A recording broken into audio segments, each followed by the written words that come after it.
우리가 죄인이라는 말은 우리가 하나님의 진노의 대상이라는 뜻입니다. 동시에 반드시 우리가 죄가 필요한 존재라는 의미이기도 합니다. 죄가 무엇입니까? 하나님 앞에서 우리의 죄가 가리워져서 하나님의 거룩한 진노가 잠잠해지는 것이 바로 속죄입니다. 바로 이 일을 예수님께서 십자가에서 이루신 것입니다. 우리의 죄를 덮으시고 하나님의 진노를 누그러뜨리셔서 하나님의 호의의 대상이 되게 하셨습니다. 오늘 우리는 본문을 통해서 십자가에서 우리의 죄를 속하려고 오신 예수 그리스도를 깊이 생각하며 말씀의 은혜를 나누도록 하겠습니다. 오늘 읽은 말씀의 사건은 예수님이 채 2살이 안 되던 어린 시절에 애굽으로 가셨다. 이것이 사건의 모든 내용입니다. 사실 이 사건은 동방박사 이야기의 결말이죠. 헤롯 왕은 아기 예수를 찾아 죽이려고 합니다. 그래서 천사는 요셉의 꿈에 나타나서 애굽으로 도망가라고 말씀을 전하고 있습니다. 요셉은 꿈을 꾸자마자 아기 예수님과 마리아를 깨워서 애굽으로 도망갔습니다. 그리고 헤롯이 죽기까지 애굽에서 살았습니다. 그런데 이 사건이 왜 일어나는가? 주께서 선지자로 말씀하신 바 애굽에서 내 아들을 불렀다 함을 이루려 하셨기 때문에 이 일이 일어난 것이다. 마태복음 2장 15절 이렇게 말씀하고 있습니다. 이것이 오늘 본문의 전체 내용입니다. 여러분은 이 말씀에 대해서 지금까지 어떻게 이해하고 계셨습니까? 지금 요셉과 함께 예수님이 애굽으로 들어가고 있습니다. 애굽으로 들어가고 있는데 애굽에서 불러냈다는 말씀을 이루려고 하신 것이다. 이것이 이상한 것입니다. 또 이 말씀이 호세아서 11장 1절을 인용한 말씀인데요. 호세아서 11장 1절에 가서 보시면 이 아들은 이스라엘 민족 전체를 가리키는 단어입니다. 그런데 오늘 본문에서 마태는 예수님 한 분에게 이 말씀을 적용하고 있습니다. 그래서 도대체 이 사건을 통해서 무엇이 이루어진 것인가 아리송합니다. 사랑하는 성도 여러분, 오늘 이 말씀 결론부터 말씀드리자면 호세아서 11장이 어떤 그림을 보여주는가를 알아야 이 말씀을 통해 이루어지고 있는 일이 무슨 일인지를 깨달을 수가 있습니다. 그래서 우리는 호세아서 11장을 살펴보아야 합니다. 호세아서 11장의 주제는요, 출애굽입니다. 그리고 그 내용을 세 줄로 요약을 해보겠습니다. 1번, 하나님이 이스라엘을 애굽에서 불러내셨다. 2번, 그러나 이스라엘은 스스로 다시 애굽으로 들어가고 말 것이다. 3번, 그러나 하나님은 다시 이스라엘을 애굽에서 나오게 할 것이다. 이런 내용이 호세아서 11장의 내용입니다. 그런데 여기서 중요한 것은 첫 번째 애굽만 우리가 알고 있는 이집트를 말하는 겁니다. 나머지 두 번째, 세 번째 나온 이 애굽은 무엇이냐? 영적인 의미의 애굽을 말하는 것입니다. 즉 영혼의 포로 생활, 죄의 속박을 뜻하는 의미로 애굽을 사용하고 있다는 것입니다. 하나님은 이스라엘이 역사 속에서 실제로 출애굽했던 것처럼 그들을 영적인 애굽에서도 완전히 해방시킬 것이다 라는 것을 지금 호세아서 11장을 통해서 약속을 하고 계십니다. 이것이 호세아서 11장의 큰 그림이고, 마태는 예수님이 애굽으로 가신 것이 영적인 출애굽의 그림을 완성하기 위한 시작이다라고 제시를 하고 있습니다. 영적인 출애굽이 무엇인지 그 의미를 이해하기 위해서는 실제로 일어난 출애굽 사건의 의미를 잘 알아야 됩니다. 마태가 인용하고 있는 11장 1절을 보시면 이스라엘의 어렸을 때에 내가 사랑하여 내 아들을 애굽에서 불러내었거늘, 이렇게 언급을 하고 있습니다.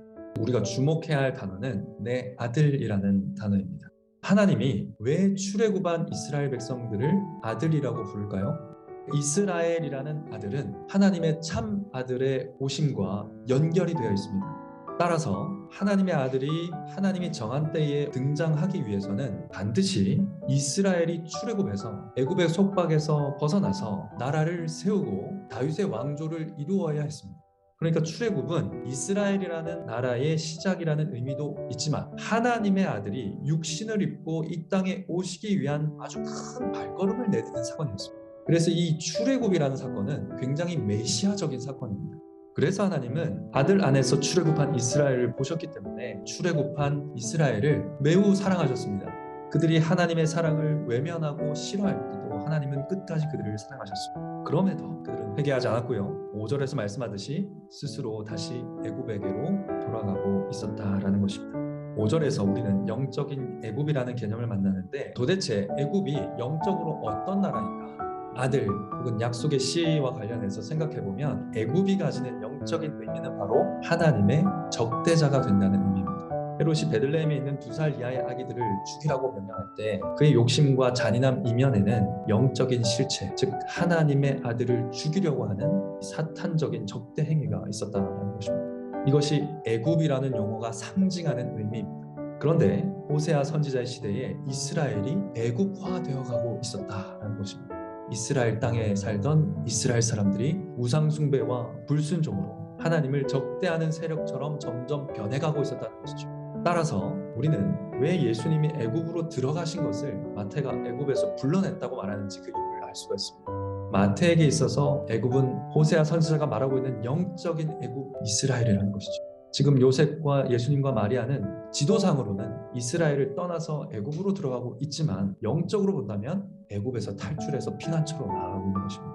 마태는 아기 예수님께서 영적으로 애굽화되어 버린 이스라엘을 떠나는 장면을 통해서 호세아 11장의 온전한 출애굽이 이루어지는 시작이라고 말씀하고 있는 것입니다. 여호와께서 소리를 바라시면 자손들이 서편에서부터 떨며 오되 저희가 애굽에서부터 새같이 아수르에서부터 비둘기같이 떨며 오리라. 두 번째 출애굽, 궁극적인 출애굽, 새로운 출애굽이 약속되고 있습니다. 그런데 호세아서 11장에서 말해주지 않는 것이 하나 있습니다. 하나님은 왜 진노를 갑자기 거두실까요? 왜 죄에 대해 진노하시는, 죄를 너무너무 싫어하시는 거룩하신 하나님이 이 죄 많은 이스라엘 가운데 오신다고 하시는 겁니다. 아들 때문입니다. 바로 하나님의 아들 예수 그리스도의 출애굽이 있을 것이기 때문입니다. 이에 대한 답을 마태복음이 주고 있기 때문에 이 말씀을 마태복음이 이루고 있는 것입니다. 지금은 아기 예수님을 영적 애굽의 적대자의 손에서 건지신 하나님이 때가 차면 택한 백성들을 영적 애굽에서 영원히 건져내실 것입니다. 어디서요?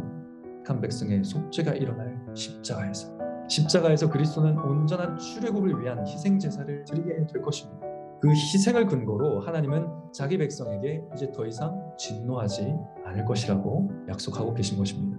이처럼 우리는 하나님의 진노의 대상이었으나 그리스도는 십자가에서 자기를 들이심으로 우리의 속죄를 이루셨습니다.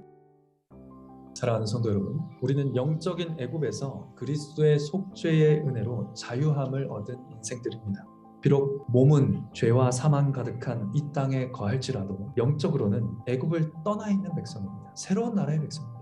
독생자를 십자가에 내어주시면서 우리를 향한 진노를 거두신 분이 아버지 하나님이십니다. 사랑하는 성도 여러분, 오늘 우리는 본문을 통해서 예수님이 갓난 아기였을 때부터 우리를 속죄하여 구원에 이르게 하시려는 하나님의 뜻을 이루어가고 계시는 것을 봅니다.